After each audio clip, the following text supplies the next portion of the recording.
America की radar पर हर 13 में से एक कंट्री है। किन देशों को आखिरकार बर्बाद करने का प्लान अमेरिका बना रहा है और क्यों, ये समझना बेहद ज़रूरी है इस वीडियो में। नमस्कार, आप देख रहे न्यूज़ 18 का डिजिटल प्लेटफॉर्म। मैं हूं आपके साथ श्रुति श्रीवास्तव। डोनाल्ड ट्रंप दूसरी बार राष्ट्रपति बनने के बाद से अब तक Iran, Iraq, Nigeria, Somalia, Syria, Venezuela और यमन पर हमला कर चुके हैं।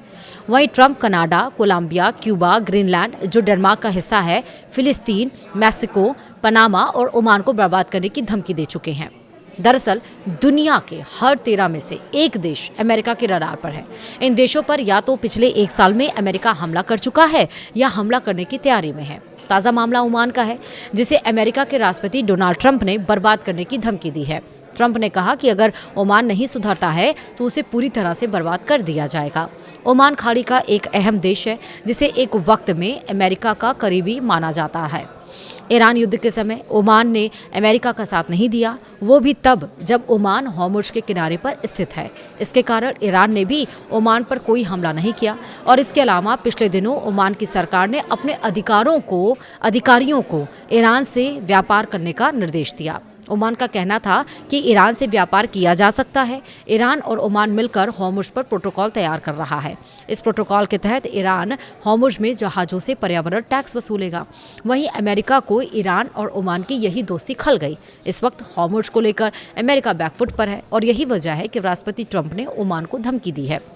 दुनिया की हर 13 में से एक देश को अमेरिकी राष्ट्रपति डोनाल्ड ट्रंप ने रडार पर ले रखा है। दूसरी बार ट्रंप के राष्ट्रपति बनने के बाद से अब तक America Iran, Iraq, Nigeria, Somalia, Syria, Venezuela और यमन पर हमला कर चुका है। ईरान पर अमेरिकी सेना ने पिछले एक साल में 2 बार हमला किया है। इसके अलावा Trump Canada, Colombia, Cuba, Greenland जो कि डेनमार्क का हिस्सा है, मैक्सिको, पनामा, फिलिस्तीन और ओमान को सबक सिखाने की बात कह चुके हैं। यानी कुल 15 देश ऐसे हैं जो ट्रंप की रडार पर हैं।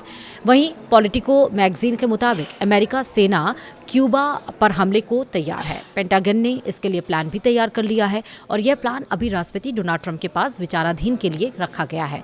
ट्रंप के फैसला लेते ही अमेरिकी सेना क्यूबा पर हवाई हमला कर देगा।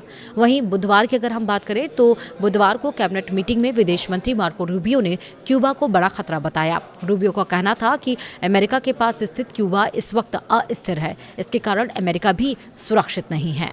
एक तरफ आप देखिए, ईरान, अमेरिका और इजराइल में जो वार छिड़ा हुआ है। हालांकि खबर ये भी आप सबको पता चल गई होगी कि 60 दिनों का सीज़फायर होने जा रहा है। फाइनल स्टैंपिंग इस पे नहीं हुई, यानी कि फाइनल सहमति नहीं बनी है। जब तक ऑफिशियली डिक्लेरेशन नहीं हो जाता है तब तक हम आपको नहीं बता सकते हैं।